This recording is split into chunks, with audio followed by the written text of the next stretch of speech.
Hey everyone, this is Kathryn. I have some things I want to share with you tonight, and for those of you who are in this category of feeling you've woken up to a higher level of consciousness, or you're in the process of doing so, I'm speaking directly to you because there is a timeline running out on this planet. If you're still actively avoiding a part of yourself that is steeped in fear and shadow, and you're putting off facing it until you're good and ready, I have news for you. The universe is going to accelerate this process for you and thrust this lesson on you now.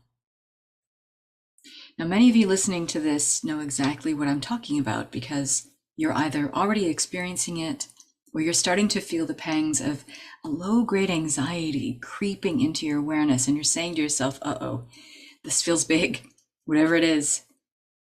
Universe, source, is trying to tell you in no uncertain terms that the time for half measures and symbolic gestures of being awake and in control of your emotional and spiritual destiny are screeching to a halt. Role play is over. Dress rehearsal has been postponed indefinitely. It's lights, camera, action, and we are live. So in other words, there's no longer a limbo to languish in. Say that 5 times fast. You're either in or you're out. If at this point you believe yourself to be anything but an abundant being with an infinite supply of inner wisdom and resources to nourish yourself through yourself, and with the capability to design and cultivate your highest ideal of being, then you're not really awake and embodied in the higher spiritual awareness you believe yourself to be.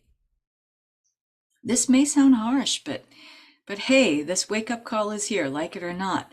I had to get real and raw and say this to myself almost exactly 2 years ago when I hit spiritual rock bottom in my life, because I saw this coming.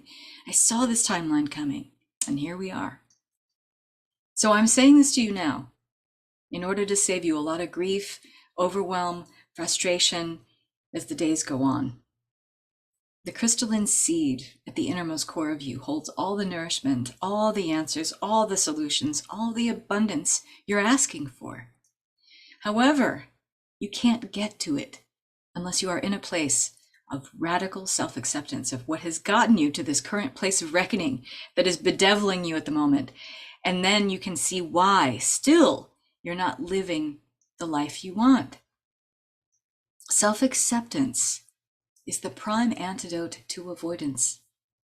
Align with the essence of you, behind and beyond the fear and the shadow.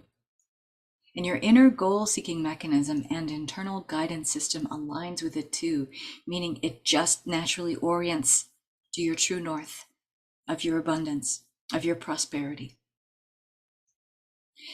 Now, you do this and you stop asking yourself, how does it all come together? How does my ultimate joy and prosperity and abundance arrive?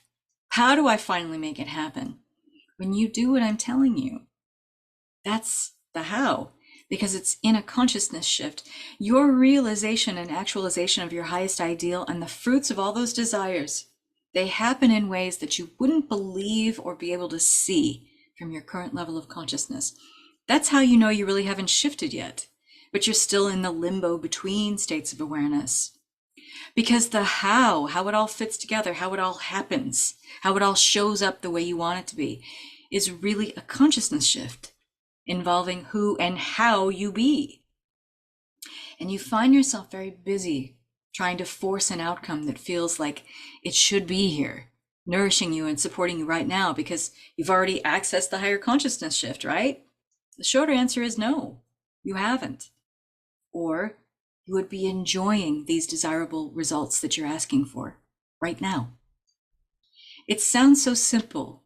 You want to dismiss or reject this idea, and sadly, most people do. You must be willing to give up anything that is keeping your inner goal-seeking mechanism from orienting to your true north of limitless abundance. Ahem. You can't serve 2 masters at once.